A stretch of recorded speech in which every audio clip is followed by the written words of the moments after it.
Hello, friends, and welcome to another episode of Dark Side of the Word, your Dark Book Club podcast. I'm Kate, and I'm here with my lovely co-host, CJ. Hi, everybody.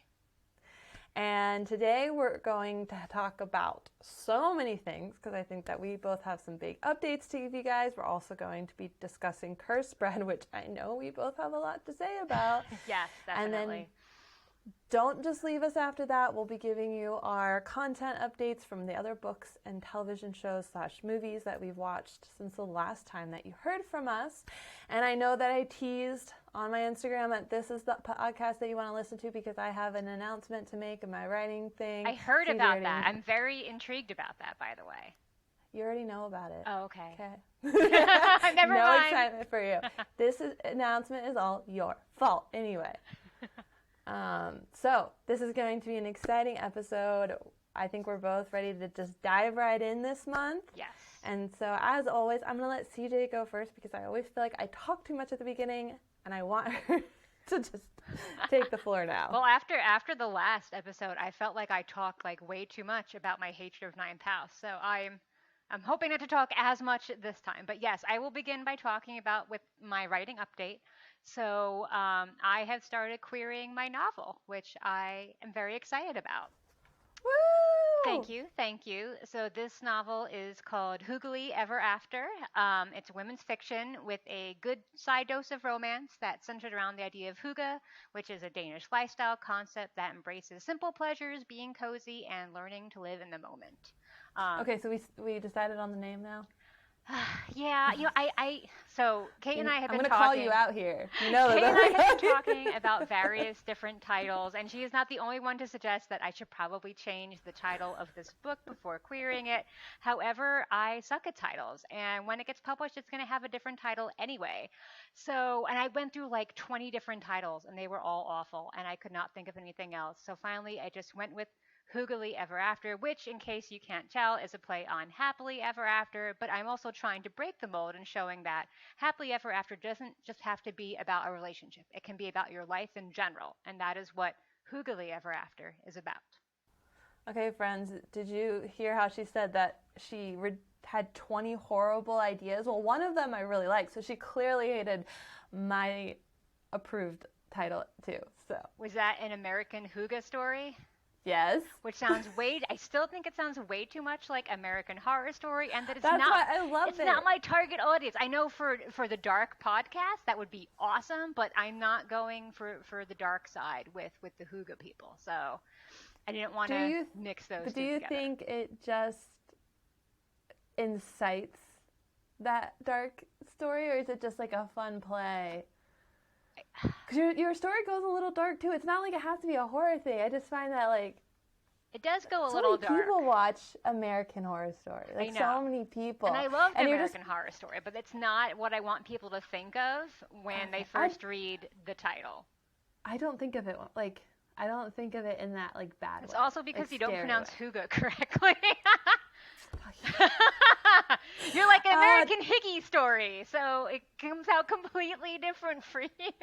Did I already mispronounce it? I don't think you've actually said it, because I said, was it American Hygge Story? And you're like, yes. So you have not actually outed yourself as not being able to pronounce the word I've been talking to you about for the past 3 years. I have been trying. Okay, how long have we had this book? 2 years? A year and a half? Yeah. And I have been trying to say Hygge. Yes! Congratulations, everybody. I'm glad this is recorded because it will never happen again. We've joked that when she gets published and I'm going to be her interviewer and I'm going to be on stage and there's going to be this pause and I'm going to be like, Hygge.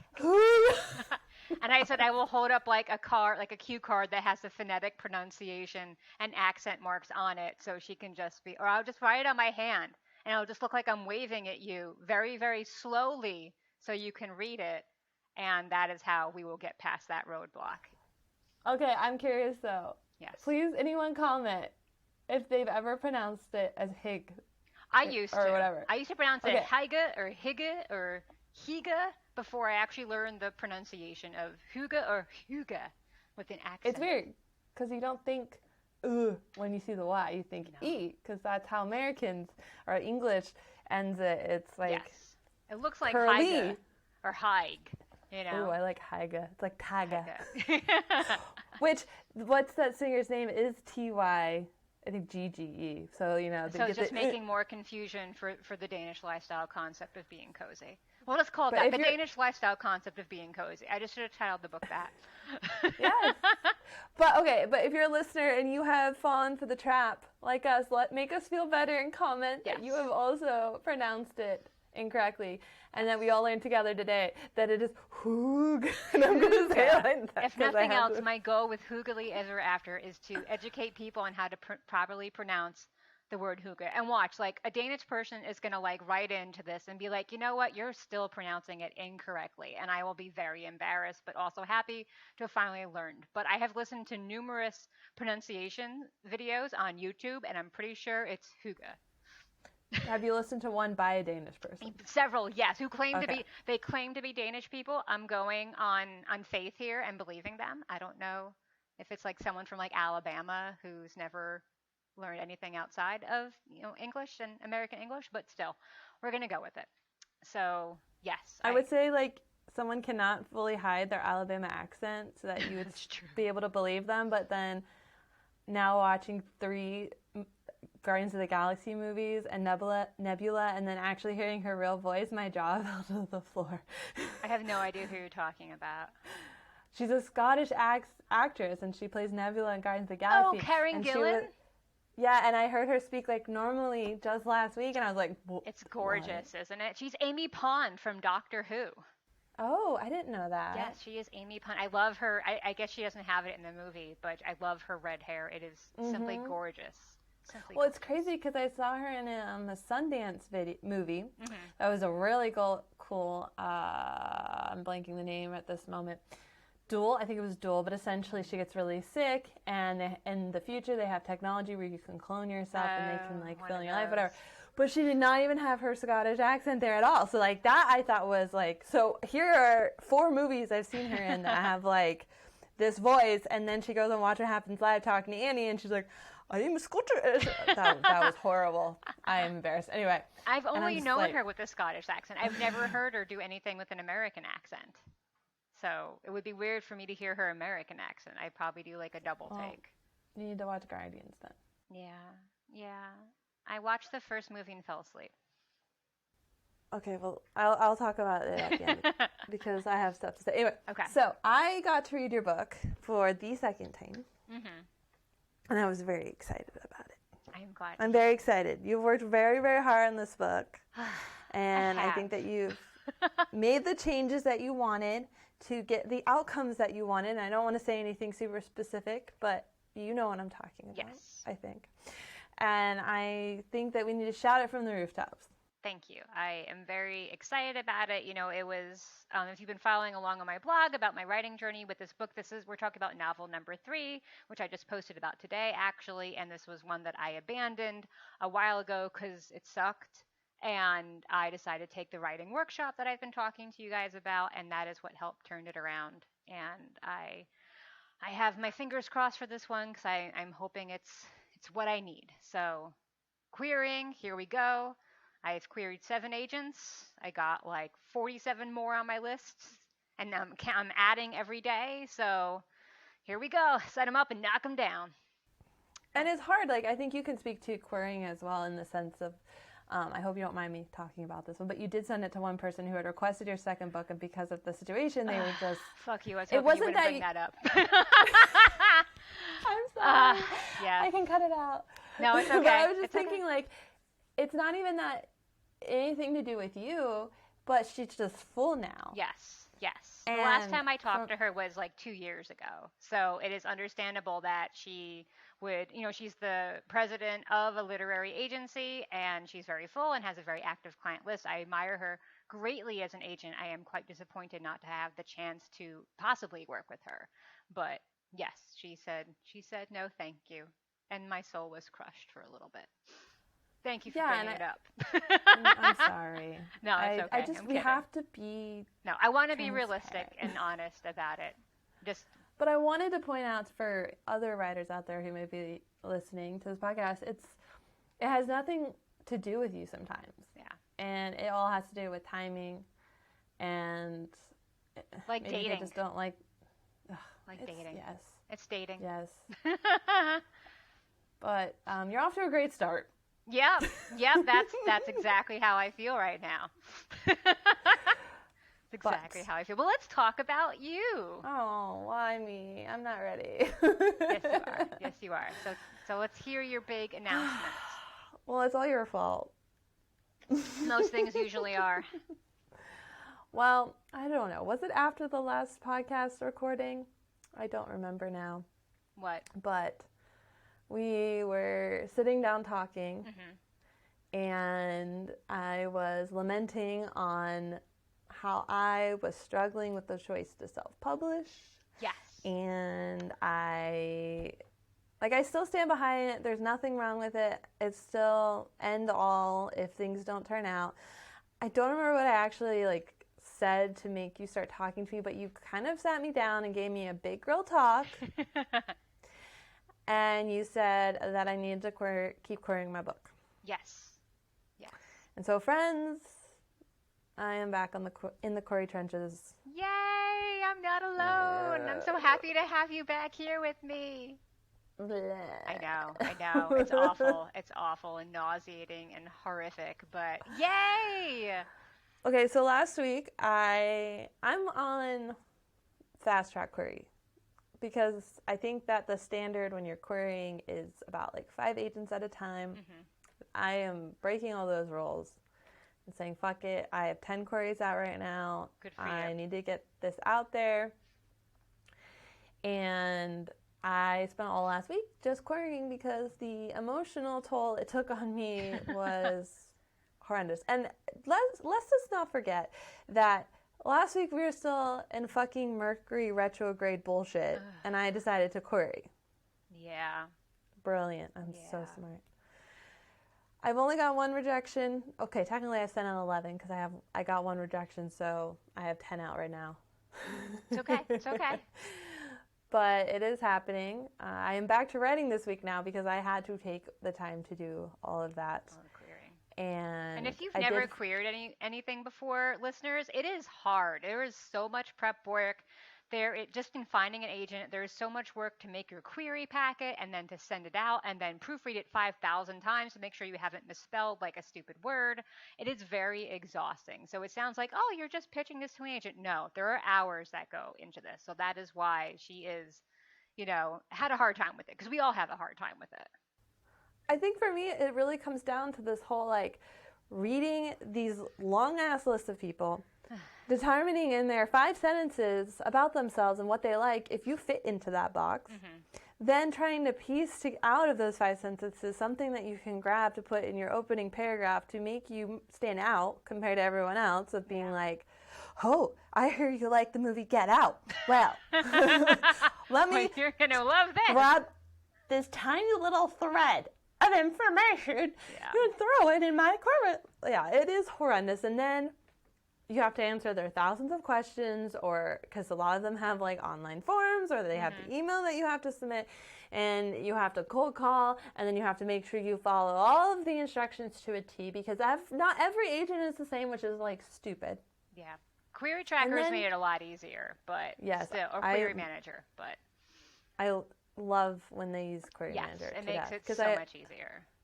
And they tend to ask for more information, which I feel makes me, except when they're like, what's your comp book? Which I finally found a comp title, so thank the heavens. Nice. 9th house. Oh, God. To align yourself with such a book. Okay, that's a personal decision. Okay, moving on. And then you just have to hit send. Which takes a while to hit that send button. You want to vomit afterwards. You do. You want to vomit before, during, and afterwards. I was queasy for a full 2 hours afterward.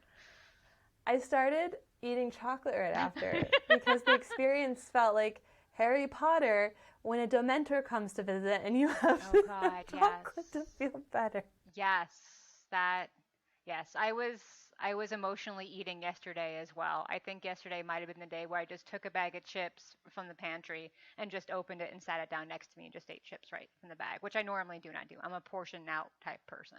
But no, hand in bag. That's what happened. I don't know how you sent out 7 in one day. My max has been 3. I prepped beforehand. I have everything set up in a template, and I make sure I'm ready to go. So all I do is just fill in. The email ones do take a little longer because I have to like double check to make sure I have everything they want. But it took 2 hours. I will give I'm saying, sorry, friends. I am going to give a piece of advice for people who are querying, though. And that is hide your knives. No. Tell your partner, if you have one, to make sure they're soft pillows, comfy blankets, and chocolate. Anyway, if you are using Gmail to send out email queries, and that means you copy and paste into the body of the email when you email them, take all of your query packet information that you're going to be copying from, put it into Google Docs. Because when you do that, it actually copy and pastes into the Gmail like pristinely. Formatted perfectly. Everything looks really great. I have never had any problems. It just goes right in. It looks just like I have it in Google Docs. It takes it perfectly, and voila. Good to know. Yes. Okay. But yeah, so let's all blame CJ now for this horrible mess that I feel like I'm in. You're welcome. It's because I believe in you and love you that I'm making you feel this awful. That's what true friendship is. She also told me this whole time I've been querying under the wrong genre. So. Not the wrong genre. I just think you could also apply yourself to this other genre. So you said it was wrong. Don't tell me that I like. Well, I don't know if it's wrong, but I definitely think it fits better into this new genre. Okay. Also, I almost kind of want someone to reject me, or I'm just going to send out an 11th query, because an author that I really resonate with as a person, and I think that our writing and who we are identical, and I just found out who her agent is, and now I'm like, I need to query this person. Just do it. You said you're throwing the rule book out. You should just do it. I mean, who cares if I have... No one says you have to only have 5. No. I have 7. So there you go. I did find another agent that I am so excited about, though. See, this is why, like, I am glad that I didn't give up, because I'm finding people I haven't found yet. And I have researched 63 agents. So my numbers are massive. Yeah. I did not throw in the towel super early. No. I just threw in the towel exhausted and saying I'm ready to go. But I found one that I hadn't seen before, who our tastes line up perfectly. I think she could be looking for what I want. So is that the one you sent me? Yes. Okay. Yeah, I think so too. And I'm not trying to be cryptic. I just don't remember the person's name, listeners. I'm not trying to hide this. I remember it, but I'm not going to say it. Because I think a little bit of mystery is good. But yes, so there will be no self-published date right now, and I doubt I will be talking about self-publishing until beginning of next year, because that is the timeline I've given the universe to gift me. Well, technically I gave the universe till October, but to gift me with an agent and a book deal. There you go. I think that's a solid goal. I support it. Obviously, because I encouraged it from the beginning, but I support it now that you've actually done it. So listeners, please send us all your love and support. Yes, please. We need support. We need chocolate. We need good thinking. We need law of attraction, manifestation type stuff, because we really need to be published authors, traditionally published authors. The world needs our creativity, and you can help us with cosmic energy. We are just your weary, querying writers, talking to you directly from the trenches. I was trying to make us sound like warriors, not broken, defeated artists. We're warriors. I'm saying we're in the trenches. There you go, warriors. Okay. You make us sound like we were shot dead already and didn't go down fighting. You have fresh energy. You just started. That's true. I've been in this for almost a year. Yes, that is true. I've been querying this book. Good point. I believe I started end of last summer. So it's almost been a year. Okay, yeah. So okay, when you've been this long. You were weary and battle-trodden. I agree. Okay. I'd already given up. Okay? I got my med pack. I'm back up now. but I had already given up. Understood. Okay. All right, we'll stop boring our listeners with this pain. I am sure they're tired of hearing. I mean, this is dark side of the word, people. It's gonna be dark. It's gonna be dark. We're getting crazy. Just wait, more as we keep going. Yeah, we're gonna get crazier and crazier. It's a descent into madness, really, which is fitting. Eating chocolate. We're gonna be eating chocolate right on the podcast. Yes, that's why I won't do video, because you can't see me stuffing my face with chocolate and carbs. No one. But she is not right now. Okay. Not right now. I'm gonna, describe the scene. She is not. Not yet. Wait till I've been 47 queries in, and then we'll see. I hope you're not 47 queries in, but you always have the luck. Yeah. So. Let's see. But now I guess we will talk about our book club read for the month, which was Cursed Bread. We're both holding up the book. By Sophie Mackintosh. Did you buy this or is it from the library? I bought it. Okay? Oh, I'm so sorry. Okay. Yeah, this 100 and something page book, I believe 184, I want to say, was $27. Oh. There was no discount for lack of pages. Okay. Well, that's an investment. An investment. Yep.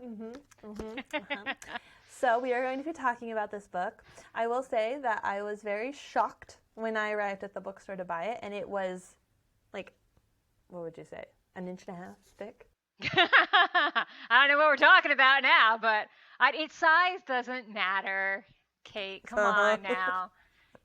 Well, okay, so I was like... Well, after the tome that you got us of 9 cows, anything seems small compared to that thing. I was not rushing to finish this book either. I finished it well ahead of time. I finished it Friday. Okay.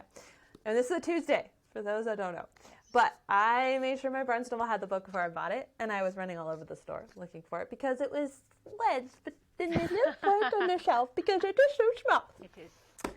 Yes. So, before we get into too much, and we give too much away, we have to start with our star rating of what we think of it. So, I will let you go. I already kind of saw what you gave it on Goodreads, so this will not be a shock. So, I gave it a 2 on Goodreads, but my official rating is a 2.5 because the story was just not for me, but I can easily see how it could be for somebody else.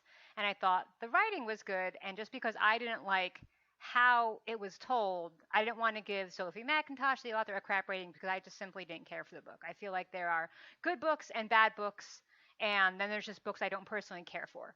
And I think that's where Cursed Bread falls for me. And you were giving me many a face, so I am guessing that you do not share such an impression. What is your rating? Why are you making me the bad cop here? That you're going to have my back. I was a total bad cop last book, so it's your turn now. Go for it. Embrace the inner darkness. So I don't normally do this, but I gave it a 1 star. Oh my goodness. I can kind of see why. There are many reasons why. I think that this is very deserving of a 1 star, and I really, really, really reserve these for books that it has to come down to technique, skill, content.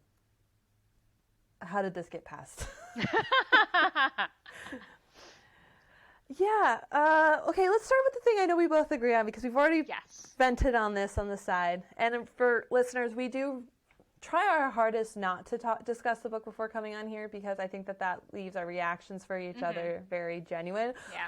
But this made us kind of so angry that we couldn't prevent bringing it up. But the synopsis for this book does not match the book whatsoever.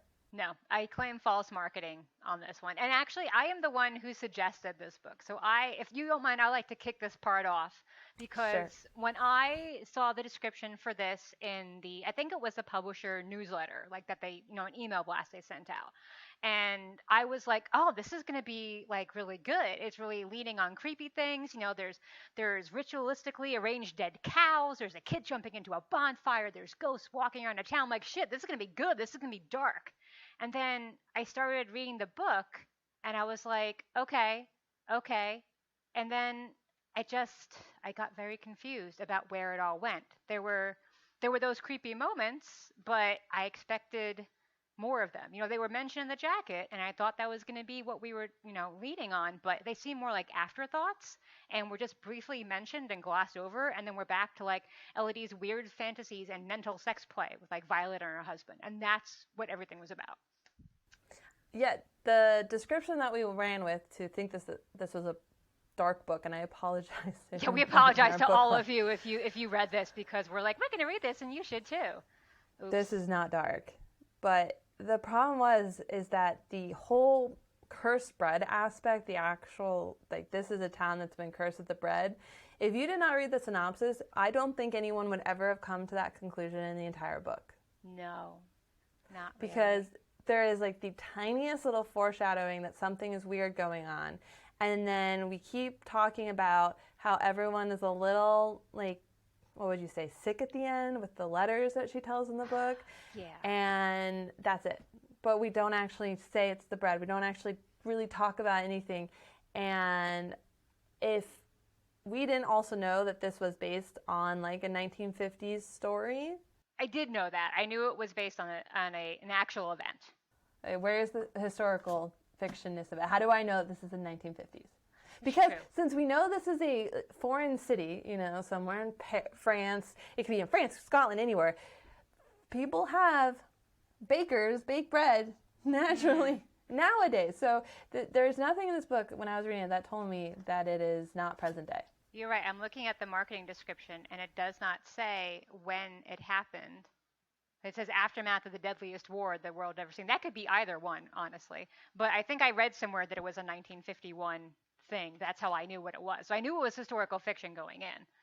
Yes, because I believe somewhere it's read that it was based on the 1951 cursed bread, or the poison bread town that happened in France. But that's what I'm also saying. We said this was our historical fiction book, and there was nothing really historical fiction in here. And I know that they said there's one mention at the end of the war, but I'm sorry. I think we've also had some other big wars. I mean, there was Vietnam. We've had, Afghanistan war right now. I mean, we had so many big wars that people have come from that. I know it's not the big war, but I'm just saying so many big wars that this is not historical fiction in my opinion. Okay. I did feel it was historical fiction, but that's okay. We can agree to disagree. And what was I have so many thoughts. They're just swirling in my head. I do feel that more than anything, this is literary fiction. And I don't usually like literary fiction. I feel like this is one of those books where you read it and you're like, did I not get it because I'm not savvy or artsy enough, or did this all just make no sense? Because it feels so artsy and a little pretentious. Like, I just kept thinking about back when I was in literary club in high school, and there was always like that one kid who wrote something like so random and so out there, using long metaphors and adult sounding words. And when he would read it, you would exchange like side glances with your friends and be like, what the fuck is he talking about? But the teacher would be like, this is amazing and brilliant and all this stuff, and you're just like, what the fuck? And that's what Cursed Bread was like to me. It falls into the category of like Bunny by Mona Awad, or The House at the Bottom of the Lake by Josh Malerman, both of which I like those ones. But the whole time I was reading it, I was like, what the fuck is happening? And I do not get the ending. 100 trillion%. I read books like this and I feel like I am stupid, and I know that I'm not.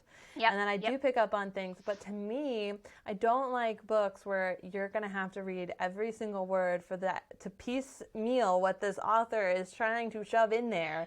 And I blame that on the author. I think that books can have some metaphoric things. Okay, rewind this thought.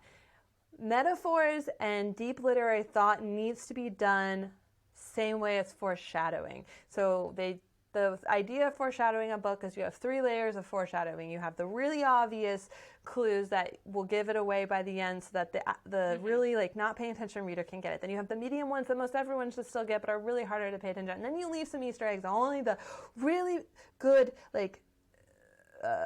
people that can memorize and like piece things together and are really paying attention to the book can be like, yaha, okay, I get it. And this type of writing needs the same thing. It needs like layers.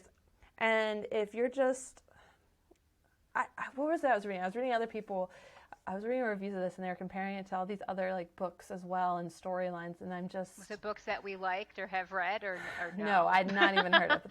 But Yeah. they're like, it's an allegory to this, and it's loosely based on this, and it's... that is not... It is not the general reader's...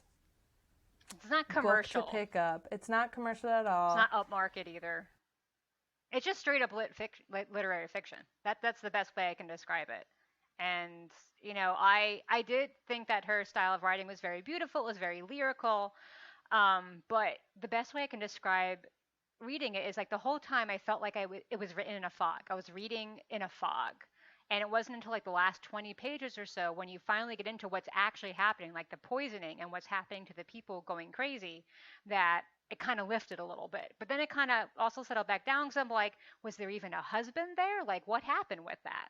And I just think that the book will make a lot more sense if you know a little history. Like if I had learned a little history about the basis of the novel, like right after I finished reading, I looked up some articles about the mass poisoning because I was very intrigued.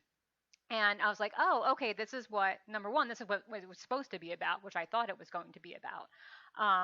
And I can see from like a writerly standpoint, like it's a very intriguing event in history. Like I actually would love to write a cursed bread type book about this event. I think you can do so much with it. I would love to see a less abstract exploration of this topic because I feel that this was very abstract and more about like dark, kinky sex fantasies than a mass poisoning and dark events surrounding that. So you're getting kinky sex fantasies because I have been sitting here not really even understanding what the point of the story was because we have... It's the hell out of me. I also kept getting confused on who's... Because they kept going back to the diner or whatever where one of the couples met, and I kept getting lost in what couple that belonged to. Yes. And how they met, because didn't... Well, Violet and her... Go ahead. Violet is married to the ambassador. Yes. Correct? Okay. What was the other wife's name? Elodie. Elodie? Elodie. It probably sounds much better with a French accent, but I'm not going to try that today. Yeah.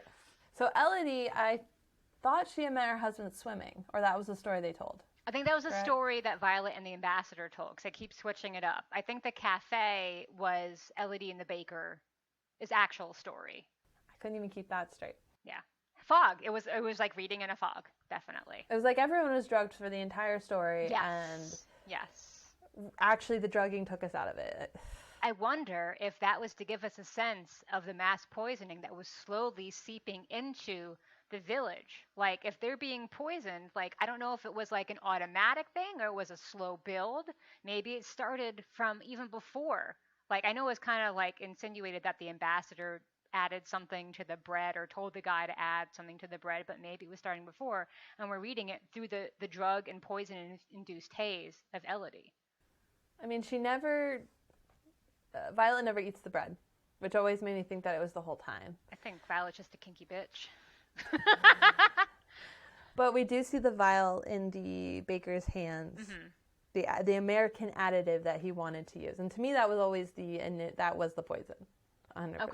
Okay. And he just was waiting till the moment to put it in, to try it out, and change his recipe. Okay, then never mind. It's not artsy, it's just obscure.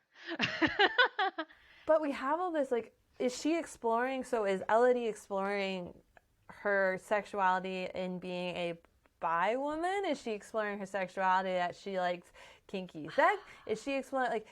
What also I don't understand, to me it sounds like her husband is asexual and has no interest in sex whatsoever. Yes. And yet in that they're saying, oh, she's cheating on you, but I also don't see in any way that she wasn't a good match for her husband. Yeah, the husband thing threw me a lot as well. But at the end, oh, he was having an affair this whole time and is pregnant, and it's, oh what? Yeah, I feel like that. Like, I was writing little notes to myself as I was reading. I was like, why doesn't Elodie's husband want to have sex with her. She's like literally throwing herself at him, and he's like, no. First, I'm like, well, he must be gay. And then at the end, you're like, well, that's not it. But as I was reading, I was like, he must be gay. Or maybe she's like monstrously hideous and he's repulsed by her. Or maybe he's like a little on the spectrum and like human touch sensations don't really jive with him, like that lady in the Kiss Quotient who didn't like sensations and overstimulation. Or I'm like, maybe he's just really weird and is only turned on by bread, like massaging bread. I mean, that could be it. Whatever your kink is, okay. But I felt really bad for Elodie because all she wanted was a good fuck and he would not give that to her, nor would Violet or Violet's husband. And it's just very sad. I started to call this erotica, and I'm like, I don't think it's even erotica. It would be erotica because nothing actually happened. She's just completely caught up in her own erotic thoughts 24/7. I wish there had been more sexy stuff and might have made it more interesting. Like there was that one part at near the end with that guy, little 50 Shades of Grey, with like the spanking, and I was like, oh, okay. And then it just stopped, and we were back to like nothing and thoughts. Okay. That is interesting. I didn't think about the husband being gay, which does make me think a little bit more because there was that whole thing at the party where she went upstairs and saw them in the bedroom and then her husband came up. Mm-hmm. Did he have a relationship with the ambassador? Like now I'm wondering, like, is there something? Oh, perhaps. But then he knocked up the mayor's wife or whatever it was at the end. We don't know that. Well, that's what they said. Know that. That's the rumor, though, but why can't she be knocked up by her own husband? That's true. That would make sense. It could be Elodie making this up in her head because she's clearly a little unhinged. I just want to know what the point of this book is. Is it the point to explore a woman wanting sex? Is it the point of the poisoning of the bread? Is it this crazy? Okay. There's a thing in movies called film kid movies where there's 5 things that every film kid movie has. A great example is The Lighthouse that has Robert Pattinson and Pattinson. The one with Robert Pattinson. It's all black and white, so you got like the artistic touch. It has to have tentacles in it. There's always a naked girl. This is like the lit kids version of a film kids movie.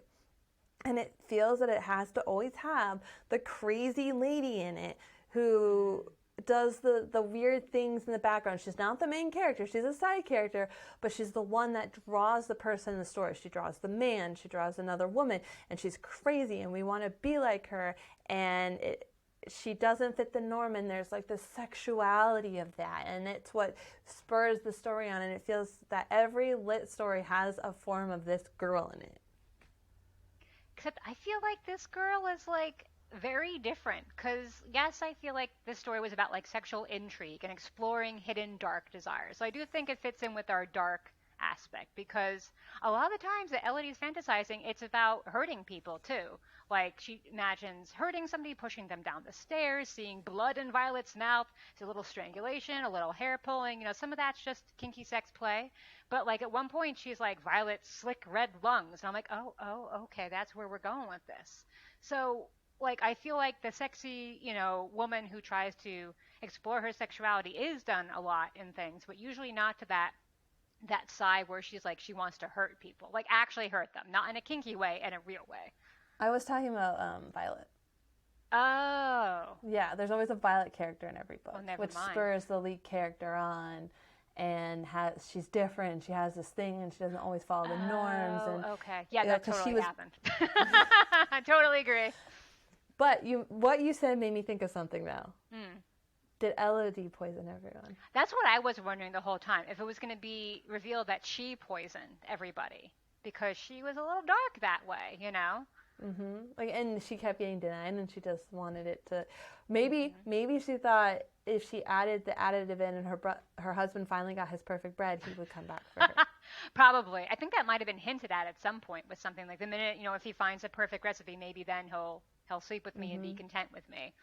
She's just I don't know if it's supposed to be like a metaphor for like how many women, it takes place in the aftermath of the Great War, to quote the jacket, and like a lot of women were left widows then. Maybe she feels like an emotional widow because her husband's estranged from her and she's living like this half life where everything changed after the war and she doesn't know what to do with herself, who she is. She wants to explore all these things. The war brought women so much freedom and independence, but still not a lot of that. So she's trying to find her place in the world, but there's still a lot of darkness and sexuality thoughts within her because that wasn't really as liberated, I guess. the darkness that you point out with her constantly picturing violent actions, the blood, the all stuff. It's just why? Why is all this happening? Just tell me why. This is the very reason why I struggled with giving it the 1 star, because I'm someone that likes to break the rules, but I do think that there are a couple of things that a reader looks for in a story, including what does the character want, and I think that we also look for a kind of character growth or arc in the story, and there's none of this except to me, it's just like, what is the story? It is a chunk of a different story shoved into a 184-page book and said, here you go, it's my story. Like, did no one look at this and go, where's the rest?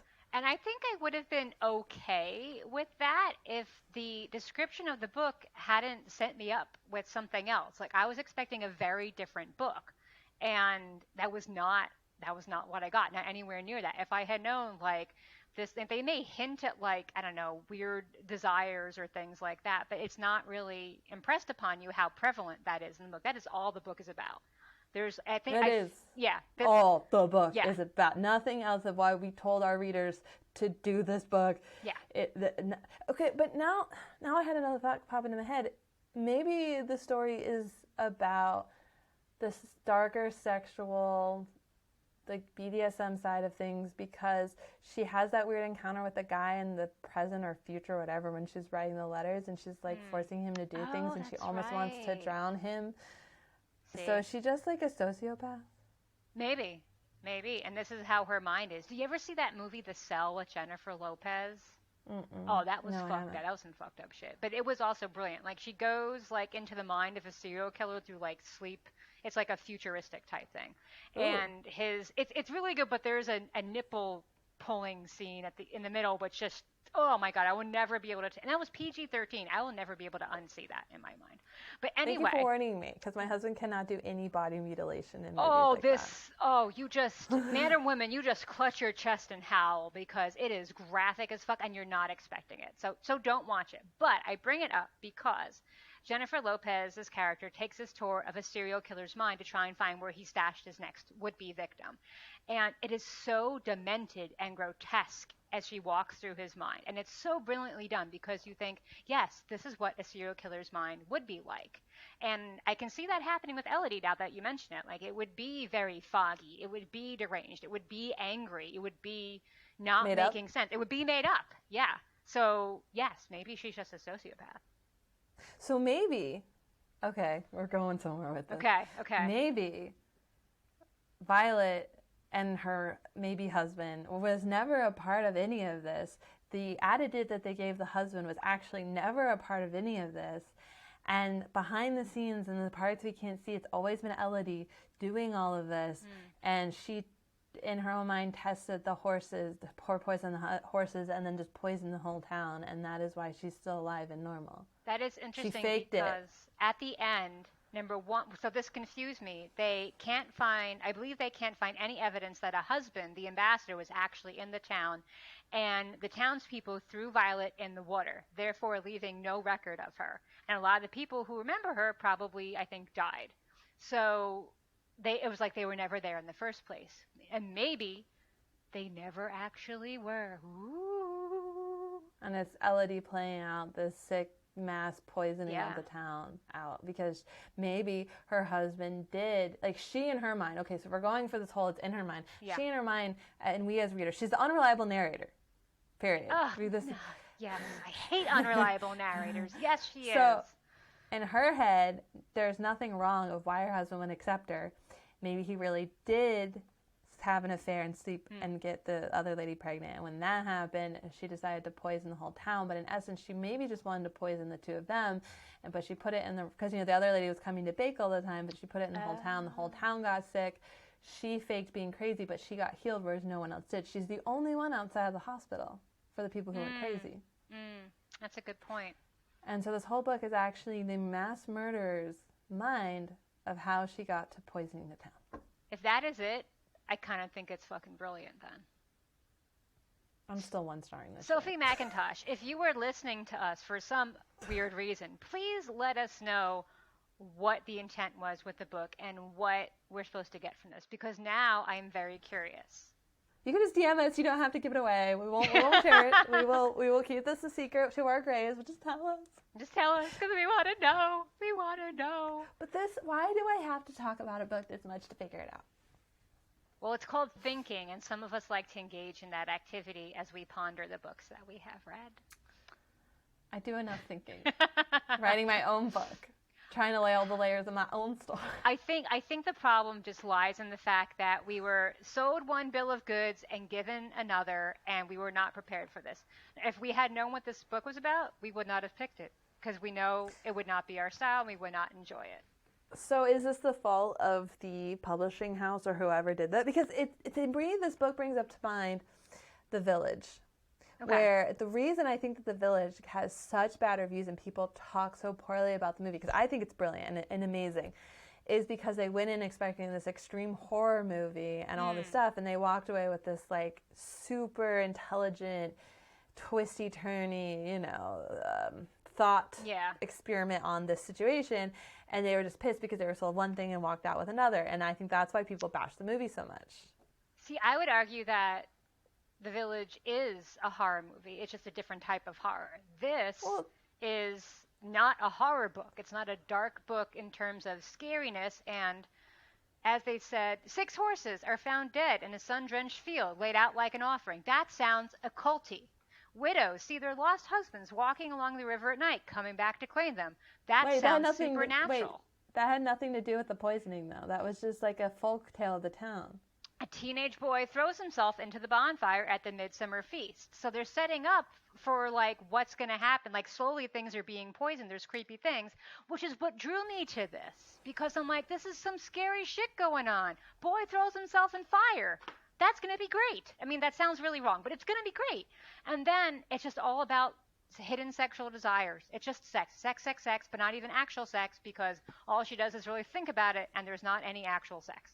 So sex without sex. Why is literary fiction have to be always about sex? Because everything is about sex. Life is sex. Everything's always about sex. But we think if we talk about sex in this way, we're so highbrow. Yeah. Then there's the 50 Shades of Grey, where they just call it like it is, and there you go. You know what you're getting. I love that book. And I don't think it's a hot take. I think that we all just need to admit how much we really like it. Hot take, I'm a Twilight fan, okay? I'm a huge Twilight fan. Definitely. Oh, I've been to Forks. I did the Twilight tour. The Twilight tour. I love it. It was stupid. Because they don't actually film anything there. So it's just like... But whatever, I was there. The part of Forks that like did blow my mind was getting to go to La Push.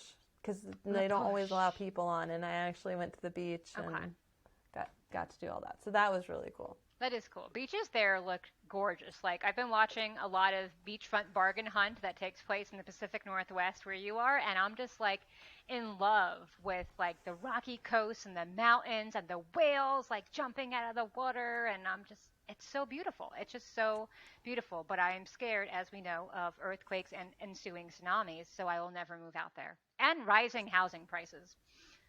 So I just can't do it. Are a real thing. Yeah, they are. They terrify me. All natural disasters terrify me, but that's pretty high up there on the list with tornadoes. I don't think that the coast is on a fault. It's Seattle that's on the fault, so I think you'd be fine there. Okay.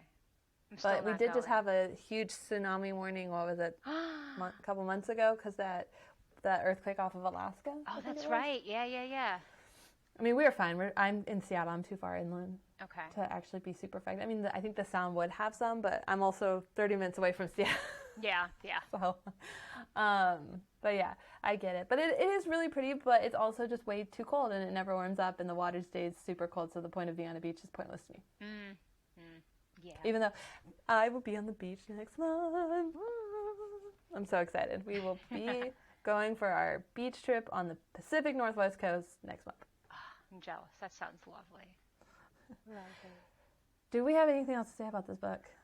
Or is it short and sweet, and that is all we're going? I feel like it's half the size of a book normally anyway, so it's just like it's a half the size of a review. I feel like we've pretty much covered it. Yeah, that would. Except I didn't like the writing. Sorry. I did like. Well, I didn't like the writing, but I can see how other people would like the writing because, again, literary fiction, and it's just not my jam. So I'll save this for my final rating when you're ready for final ratings. Okay. I'm just thinking if there's anything else I want to say. I think this is going to be short and sweet. Yeah. We did it. If you wanted more, I'm sorry. Well, I think since our podcast last time was an hour and 20 minutes, our listeners may be grateful for a shorter session. And for the one person who wrote in a question to my question box on Instagram. Who was that? Just a great, Instagram account I've been following for quite a few years now called A Well-Read Tart. They submitted a question of why the synopsis didn't match the book. Well, I don't know. I think we answered that whole discussion. That was the basis of our discussion today. So we're with you, A Well-Read Tart. We're with you. We're just as irate as you are. So from a writer, our writer advice that I want to try to shove in some writer advice with each book that we read because I want them to walk away with something writerly with our reviews, which is, and I think you'll agree on this, make your synopsis accurately reflect your book. Yes, absolutely. And that is the publisher's fault and the marketing department's fault and specifically the copywriter's fault. Throwing full blame on them for that. I feel like if it was that bad, you should be able to have some pushback. I mean, this is your book. You need it to stand up as shiny as it can be. Mm-hmm. Yeah, and if they had advertised it as what it truly is, I still think it would have drawn a good crowd. Mm-hmm. There's plenty of people who want to read something like that. So I don't understand why they had to cloak it in all this, creepiness and horror. Yeah, they really amped up the horror, and this is in no way a horror book, or as I would describe a horror book. So none of the stuff said in here, like the description of the fire and the horror, had really anything to do with. It was a passing glance. Like they mentioned it, and you're like, "Oh, that kid did that," and then we went on to talk about sex on the beach. That was it.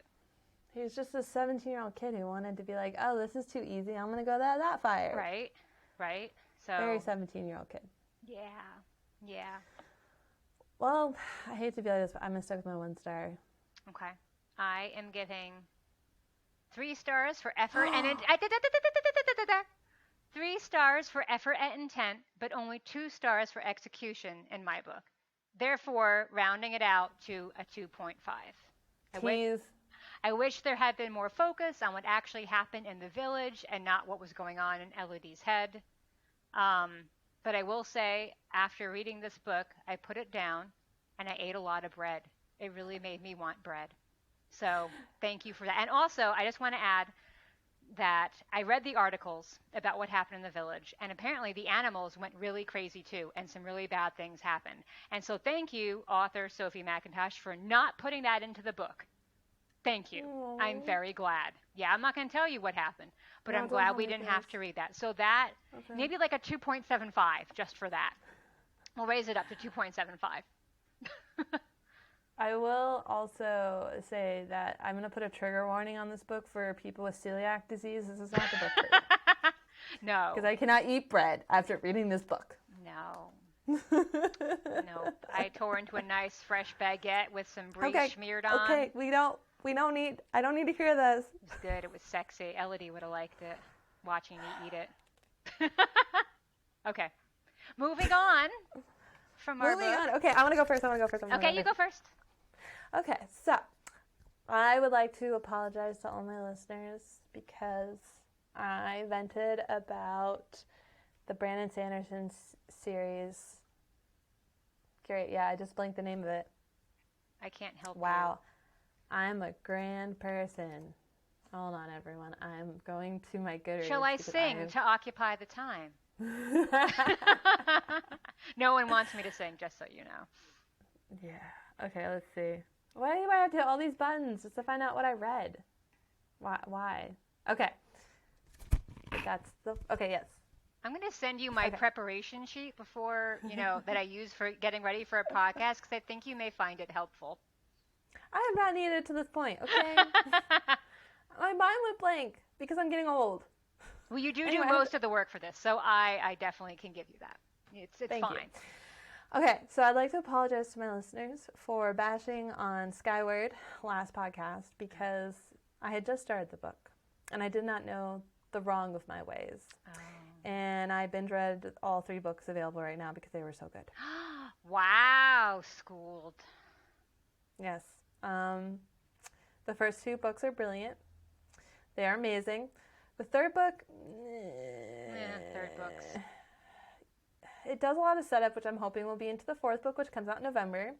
So I wouldn't recommend reading it until you get close to November because I think everyone will binge read these books. This is the first time in, how long? Like 5 or 6 years that I've run my book club where everyone emphatically loved the book. Wow. And all agreed to read this next one. Wow. Yes. That is impressive. I'm dead serious. Was I the first one to finish the next 2? Yes. So I have no one to talk to. But it's just amazing. Like he takes some of the lovely storylines, like traditional storylines that we love, while also putting on great twists, having an amazing female lead, doing a great, sci-fi based story with the twist and fun and bringing in interesting topics. And we also have an AI in it, like a funny AI, which is always a winner. We also have a cute little creature that's also a winner. And it was just fantastically fun. And I loved it. And I'm sorry for bashing it. It's okay. It's okay. You've learned the error of your ways. And, it's okay. We all make snap judgments. Sometimes they're correct. Sometimes they're not. I know. Also, what have I read? I just blinked. I did get Love in the Time of Serial Killers, so I'm really excited to read that. I just picked up from the library. I finished the last season of Working Moms, which made me very sad. I love it. Yeah? It is quirky and weird and funny, and I thought it was a fresh take on the idea of being a working mom. I was very sad that that this is the last season though, and it's over because I could easily keep going. I went and saw Guardians of the Galaxy, Volume 3, and fuck Marvel for making me cry. Those movies always get to me. I bawled my eyes out so much in that movie. I'm just like, I went to go see a fun movie. Like, Marvel, superheroes, yay, yay, yay. No, sad. But it was amazing, and I would have to say it's my favorite Marvel movie ever. Wow. Ever. Okay. And that's very hard because I think until Thor Ragnarok came out, I didn't even have a favorite Marvel movie. And then that movie came out, and I just was obsessed with it because it's funny. But now this one's come out and blown it out of the water. Because honestly, what I loved about it is it actually didn't feel like a Marvel movie. Except for the fact that these are characters from the Marvel universe, it felt like just a fun, rompy sci-fi movie, and did not have to do with the weirdness that comes with Marvel. And the cast was brilliant, and the humor was just fucking brilliant, and so well written, and the idea of found family in it, and just... Oh, I love found family stories. Honestly, if I could just tell you, CJ, the 3 things that you need to know going into that movie, and you just go watch it, I highly, highly, highly recommend it. You will not fall asleep. Okay. Because it is just so good. Okay. So Thor's Marvel. I've seen some Thor movies. Is this also the universe where that guy was erasing half the people from the universe? Oh, yeah, it's the same. That's Endgame, and they were in Endgame because every Marvel character was in Endgame. Because I like that movie. That was a good one. 2 of the characters in Guardians of the Galaxy are his daughters. That guy's. Was that daughters. Thanos? Was that the guy? Yes. Yeah. I feel Thanos was misunderstood. So Nebula, the one I mentioned from the Scottish Girl, she's a son, and then. Oh, the green girl. I want to say it's Honora, but I think I'm saying her name wrong. Zoe Saldana's character? Isn't she green? Yeah. Okay. The Zoe, yeah. So she is his daughter as well. Really? Yes. Huh. So that is attached to that. Okay. Interesting. But so good. Okay. So good. Highly recommend it. I have a bunch of upcoming books and TV that I'm going to be binging soon. But besides that, I think that is all the content I planned on talking about. Okay. That's a lot. Which is good. It's good to have a lot of content. It didn't feel like a lot. Okay. I have a lot too, actually. No one needs to hear about me binging The Hills right now. We're not gonna talk about that. That's okay. We all have our vices. You gotta have some trashiness every now and then. It's totally fine. Let's see. Okay, we'll start with books. So for our dark story lovers and spooky story lovers, I read The Good House and I read episode 13. The Good House is an older book. It's from like 2000, and it's really interesting to read a book from like before cell phones were everywhere. It's kind of crazy. But it's a spooky story with like a voodoo, hoodoo type demon that's awakened in a house after a tragic family incident. The first chapter or two are frankly shocking. I did not expect that to happen. Um, and it's kind of subtly spooky with like supernatural horror and then more natural horror. I recommend it. I have a question for you. Yes. Author, because there are multiple books called The Good House. I can't. It's a long one. I thought you had a form. I looked it up and I was gonna do it, but I did not write it down. It's like Tana yes, Narai Du? Yeah, Du. Okay. Du is the last name of the author. I don't remember the full first name, but it has a T and then Du, D-U-E, is the author. Good book cover of a book of like a spooky house on the cover. And then episode 13, which is a ghost hunter story mixed with a good amount of like science in it. So I usually hate ghost hunting shows because I feel they're very fake, where they're like, oh my God, they said my name. No, they did not say your name. It's just all like smoke and mirrors. And they address that in this book and actually bring in a lot of science. And it's very creepy. It's very House of Leaves. So if you liked House of Leaves by Daniel Zuski, something like that, I forget his name too, you'll probably like this one. Can Kate read this? Huh? Can Kate read this? Me. Read Can what? I read Episode this book? 13? Yeah, I think so. Yeah, it's not that scary. All right, It's I'm creepy. not even in for my October reads. Yeah, I think this would be a good October read. October read. For non-spooky books, I read rom-com. Sorry. I read rom-com by my beloved Curtis Sittenfeld. She is one of my favorite authors. I have pretty much loved all the books that she has written. However, I did not love this one as much. I think it's because a lot of it was based on an SNL plotline, and I'm not a fan of SNL apart from very few sketches. I don't like comedy sketches. I'm just not into it. But if you are, you will probably love rom-com. So don't listen to me on that one. My husband and I make so many inside jokes on SNL sketches. I would not get them. I only know a handful of them, probably like 5 or 6, and that I love dearly. That I love dearly, and the rest of them I do not like. I just cannot get into it. I'm all out of cash. I have no idea what you're doing. I have no idea what you're doing. It's an SNL sketch. But I think you will forgive me because the final book that I read is The House in the Cerulean Sea, which, listeners, if you remember, Kate was trying to convince me to read last podcast, and I finally did. And I am ashamed that it took me so long to get to it because it is amazing. It is beautiful. It is huggable. It is now one of my favorite reads, and everybody should read this book. Everybody should read this book. Do I steer you wrong? No. Do I steer you wrong? On the book that I actually tell you to read, like recommended, I have not steered you wrong. And like, except with Ninth House, but okay. But I wasn't recommending. I don't count that. That is a podcast. I'm talking about like ones that I need you to read on your own. Okay. Like, I come recommended with this. Yes. I've like recommended 2 to you, and I have not steered you wrong. That is true. And this one was top. I loved it. It was just gorgeous and heartfelt. She was live tweeting me, friends. Like, not tweeting, texting me. And she was reading it. And I was just like, okay, I told you. You. Yeah, it is. We should read his newest book on the podcast at some point. The Under the Whispering Door? No, he just came out. Oh, another one. I'm so behind. Mm-hmm. Yeah. Which I have been putting off Under the Whispering Door because it deals a lot with like death, and I have been struggling with that a little bit, and so maybe we'll just back away from that one for a little while. Yeah, I just am not ready to deal with that stuff. But he has, what is it? I'm trying to find it. I don't even know. I read The House in the Cerulean Sea, and I saw they were advertising the Under the Whispering Door in that book, like at the end of that book. I didn't even know that he had a 3rd book out. He probably has more than that. I'm not even sure. He actually has a ton of books out. Oh, really? Good for him.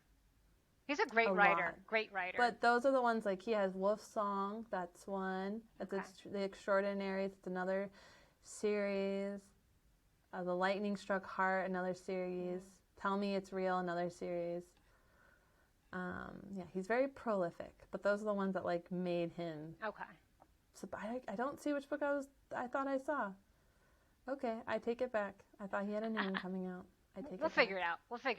And we can add it to the list to read. Yes. Okay, so I think that is all the books for movies and shows. I'm obsessed with the TV show From on Apple TV.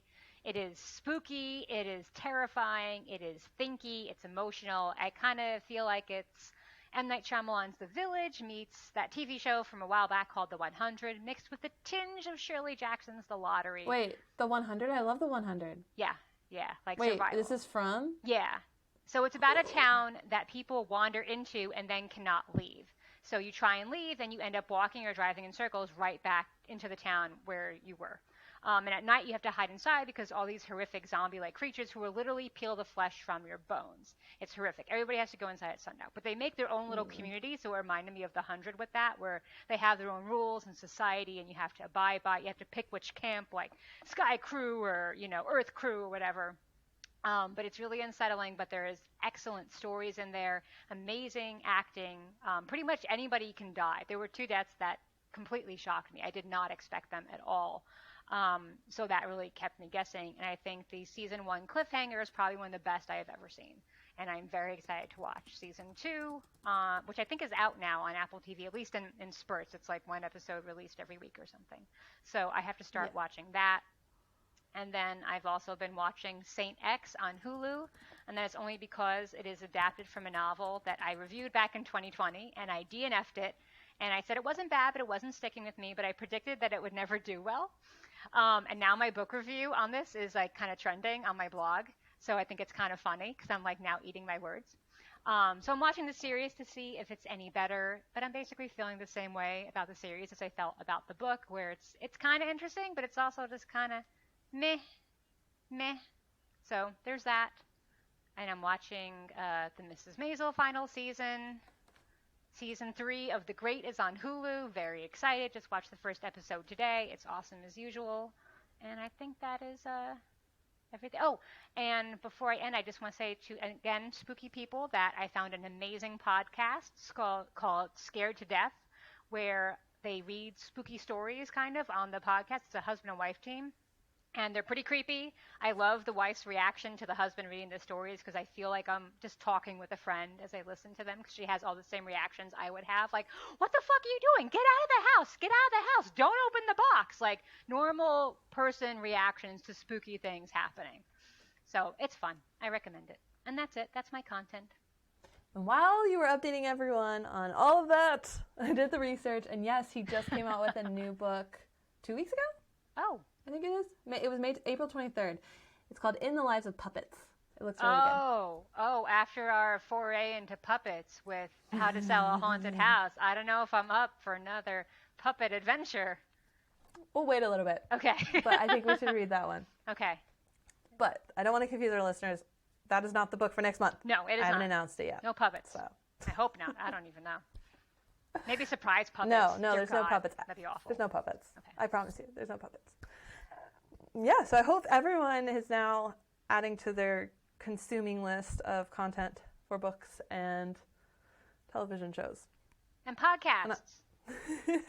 Yes. And before we wrap everything up, I am going to announce next month's book, everyone. I'm really excited about this one because I've been wanting to finish this series forever. But we're going to be reading Scythe by Neal Shusterman. Damn it! Okay, Neal Shusterman. I don't know why I can't say his last name. I'm really excited to jump into our YA category. I think it's time. Yes, definitely time. And I'm really excited. I have read this book, but I read it many, many moons ago, so I don't remember it that much. Oh, okay. But I want to reread it because I want to read the rest of the series. And I think it's a great dark book because it's going to have so much intellectual thought in it in a good way. Okay, I'm excited. I know nothing about this book. I know nothing about the series or the author, so I am excited. I'm not putting this as a book that I'm telling you to read. So do not count this against me if you don't like it. My expectations have just gone down severely. Okay. I think it's a great book, but I'm not sure it's... I just don't want to be blamed, okay? I want to keep a perfect track record. Okay. Because the 2 books that I've told you are amazing. You've loved both of them, so... Okay. What was the other one? Daughter of Smoke and Bone. No, I knew. I had read that one already. I know, but I was telling you to read it, and you said you already read it, but you loved it, so I count that. No, it only counts if I have not read it, and you told me that I should read it, because I would love it. That does not count. I found that on my own. I have an arc of it from Book Expo.